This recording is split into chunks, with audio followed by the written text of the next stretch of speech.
नमस्कार, मैं हूं आपके साथ पूजा सचदेवा। अक्सर हम बात करते हैं सोने के बढ़ते दाम की, कि सोने का दाम आसमान छू रहा है। लोग इस सोने को एक सुरक्षित निवेश मानते हैं, एक सेफ इन्वेस्टमेंट के तौर पर सोने को देखा जाता है। लेकिन आप ये मानिए कि इस बार चांदी भी पीछे नहीं है। मार्केट में चांदी की कीमत इस बार रॉकेट बनी हुई है। चांदी एक दिन के अंदर 10,825 रुपए महंगी हो गई। चांदी का दाम 1,75,000 को क्रॉस कर चुका है। आज इसी पर डिटेल में मैं आपको बताऊंगी कि आखिर इसकी वजह क्या है। क्या भविष्य में भी चांदी के दाम बढ़ेंगे, यानी कि क्या सोने की तरह चांदी भी सेफ इन्वेस्टमेंट हो सकती है। ये सब कुछ आज हम विस्तार से इस पर बात करेंगे। सोने और चांदी की कीमत पुष्य नक्षत्र से एक दिन पहले यानी कि 13 अक्टूबर को अब तक के सबसे ऊंचे स्तर पर पहुंच गई। India Boolean and jewellers association IBJA के अनुसार चांदी की कीमत एक दिन के अंदर 10,825 रुपए बढ़ी 1,75,325 रुपए प्रति किलो के भाव पर पहुंच गई। शुक्रवार को इसकी कीमत 1,64,500 रुपए पर थी। 31 दिसंबर 2024 को 1 किलो चांदी की कीमत 86,017 रुपए थी और अब 1,75,325 रुपए प्रति किलो हो गई है। अब देखिए, इसके पीछे सबसे बड़े कारण 3 माने जा रहे हैं। पहला, सोने की तरह ही त्योहारों में चांदी की मांग भी बढ़ी है, डिमांड बढ़ी है। दिवाली, धनतेरस, इन त्योहारों पर आपने देखा है कि लोग चांदी के सामान की खरीदारी करते हैं। धनतेरस पर चांदी खरीदना शुभ माना जाता है और इसीलिए बढ़ती डिमांड जो है वो दाम बढ़ने की बड़ी वजह है। दूसरा कारण है रुपए की कमजोरी के कारण, मतलब चांदी की जो कीमतों में बढ़ोतरी हो रही है। देखिए, अंतर्राष्ट्रीय स्तर पर सोना और चांदी का व्यापार अमेरिकी डॉलर्स में होता है, इसलिए डॉलर के मूल्य में होने वाले उतार चढ़ाव का सीधा असर जो कीमती धातुएं हैं उनकी कीमतों पर पड़ता है। एक्सपर्ट्स के हिसाब से अगर डॉलर कमजोर होता है तो सोने चांदी की कीमतों में और तेजी देखने को मिल सकती है। तीसरा कारण, इलेक्ट्रॉनिक्स, सोलर पैनल जैसे उद्योगों में चांदी की डिमांड काफी ज्यादा बढ़ी है। एक कारण हालांकि इसके पीछे यह भी कहा जा रहा है कि अमेरिका ने चांदी को क्रिटिकल मिनरल्स की लिस्ट में डालने के लिए योजना बना ली है। इसे ड्राफ्ट में डाल दिया गया है। चांदी के प्रोडक्शन में कमी देखी जा रही है। एक रिपोर्ट के हिसाब से वैश्विक चांदी के उत्पादन में आने वाले सालों में गिरावट आने की उम्मीद जताई जा रही है, कि जो वैश्विक स्तर पर है उसके प्रोडक्शन में, चांदी के प्रोडक्शन में गिरावट आ सकती है और मांग उसकी लगातार बढ़ रही है, मतलब प्रोडक्शन कम और डिमांड ज्यादा। चांदी बाजार लगातार आपूर्ति की कमी और बढ़ती हुई मांग का सामना कर रहा है, जिसकी वजह से अब इम्बैलेंस हो रहा है, असंतुलन हो रहा है। आमतौर पर लोग चांदी को सोने से कम वैल्यू करते हैं। क्यों? क्योंकि उसकी कीमत, इसके पीछे बड़ी वजह है। लेकिन अगर आप पिछले कुछ महीने में देखेंगे तो चांदी ने जो रफ्तार पकड़ी है उसने सिल्वर को सोने के सामने लाकर खड़ा कर दिया है। चांदी की कीमत में लगातार तेजी हो रही है और अभी ये तेजी जारी रहने की संभावना है। जो स्पीड चांदी ने पकड़ी है उसे जल्द ही कीमत 2 लाख के पार जाने की संभावना बनी हुई है। सोने की कीमत आसमान छू रही है, लेकिन चांदी की कीमतें भी लोगों को परेशान कर रही हैं। आप देखिए, जिस तरीके से चांदी के दाम बढ़ रहे हैं और वो भी त्योहार के समय पर, तो लोग परेशान हो रहे हैं। बुलियन एक्सपर्ट्स की माने तो ग्लोबल लिक्विडिटी प्रेशर और रिटेल डिमांड के दम पर चांदी अभी महंगाई की तरफ भागता रहेगा। गुड रिटर्न्स के मुताबिक चांदी की कीमतें अभी 18% और बढ़ सकती हैं।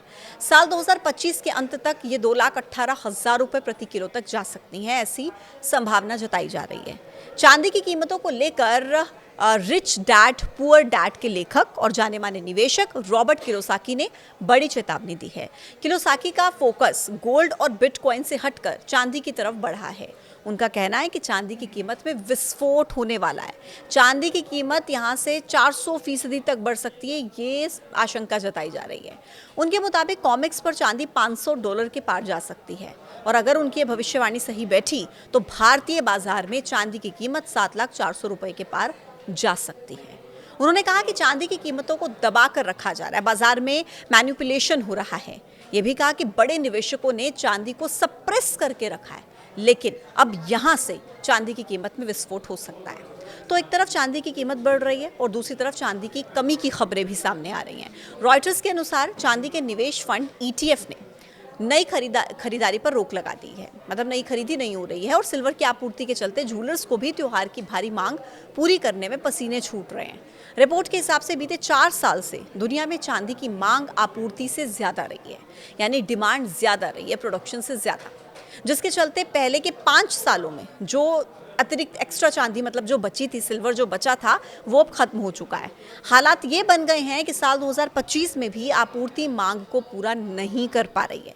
चांदी का 70% हिस्सा दूसरी धातुओं को की खदानों से निकलता है, जो कीमत बढ़ने के बाद भी उसके उत्पादन को बढ़ा नहीं सकता है। ब्लूमबर्ग के रिपोर्ट के हिसाब से लंदन ग्लोबल ट्रेड सेंटर में चांदी की फिजिकल सप्लाई में कमी आई है, जिसके चलते हलचल मच गई है। बाजार में लिक्विडिटी लगभग खत्म सी हो गई है, यानी बाजार में खरीदारी के लिए चांदी कम हो गई है। और अब बात करते हैं चांदी के रिटर्न की। देखिए 10 साल के अगर आंकड़े आप देखेंगे CAGR के हिसाब से, तो चांदी ने 15.6% का रिटर्न दिया है, 15.6% का, और सोने ने 16.6% का रिटर्न दिया है। 16.6% का रिटर्न जो है वो सोने ने दिया है पिछले 10 साल के आंकड़े। अब पिछले 20 साल के आंकड़े आपको बता देती हूँ। चांदी ने पिछले 20 साल में 13.4% का रिटर्न दिया, सोने ने 15% का रिटर्न दिया। फिर 30 साल के आंकड़े आप देखेंगे तो चांदी ने 10.8% का रिटर्न दिया, जबकि सोने ने 11.5% का रिटर्न दिया है। एक्सपर्ट्स का सुझाव ये है कि चांदी में निवेश मध्यम अवधि के लिए सकारात्मक माना जा सकता है, लेकिन सोने की तुलना में चांदी ज़्यादा वॉलेटाइल होती है, मतलब कि अस्थिर होती है। इसलिए निवेशकों को सब कुछ ध्यान में रखते हुए ये निर्णय लेना चाहिए। कुछ एक्सपर्ट्स के हिसाब से चांदी की कीमत में गिरावट भी आ सकती है। एक्सपर्ट का मानना यह है कि चांदी सोने से ज़्यादा अस्थिर होती है, तो ये भी हो सकता है कि अचानक से इंडस्ट्रियल डिमांड कम हो जाए या फिर 2-3 नेगेटिव इकोनॉमिक रिपोर्ट आ जाएं, जिससे कीमतें कुछ समय के लिए गिर जाएं। ऐसे में चांदी के निवेशकों को झटका लग सकता है और इसमें ज़्यादा निवेश करने से बचें, ये कुछ एक्सपर्ट्स अपनी राय दे रहे हैं। कुछ एक्सपर्ट्स का ये भी कहना है कि अभी चांदी में बहुत ज़्यादा निवेश करने से आपको बचना चाहिए। आप अपने पोर्टफोलियो का करीब 10 से 15% निवेश चांदी में कर सकते हैं, लेकिन इसका ही हिस्सा यानी 10 से 15% ही निवेश फिर आपको सोने में भी आप अपना जारी रखें। बेहतर होगा कि फिजिकल गोल्ड की जगह पर आप ETF में निवेश करें। ये राय जो एक्सपर्ट्स हैं उनकी तरफ से दी जा रही है। अब आप पर निर्भर करता है कि आप चांदी में निवेश करना चाहते हैं या नहीं करना चाहते हैं। हालांकि मिड टर्म के लिए इसे सेफ माना जा रहा है एक्सपर्ट्स के हिसाब से, लेकिन लॉन्ग टर्म के लिए कहा जा रहा है कि अब सोने से इसको कंपैरिजन आप इसका नहीं कर सकते हैं, क्योंकि चांदी सोने की तुलना में ज़्यादा अस्थिर होता है। तो ऐसे में आप सोने से अगर सेफ इन्वेस्टमेंट के तौर पर देखेंगे तो चांदी का कंपैरिजन नहीं कर सकते हैं। लेकिन फिर भी अगर कुछ निवेशक करना चाहते हैं तो जैसा कि आपको मैंने पहले बताया कि अपने पोर्टफोलियो का 10 से 15% जो हिस्सा है आप उसमें निवेश कर सकते हैं, लेकिन पैरेलली आपको सोने में भी उतना ही निवेश करना चाहिए। ये एक्सपर्ट्स की राय है। लेकिन चांदी के बढ़ते हुए दाम हालांकि देखिए लोगों को परेशान तो कर ही रहे हैं। अब दिवाली का त्यौहार नज़दीक है, धनतेरस नज़दीक है। ऐसे में आप क्या चांदी की शॉपिंग करने वाले हैं, या आपको क्या लगता है कि चांदी सेफ इन्वेस्टमेंट आपके लिए हो सकती है नहीं? कमेंट में अपनी राय ज़रूर दीजिएगा। आज के वीडियो में इतना ही। देखते रहिए News 18।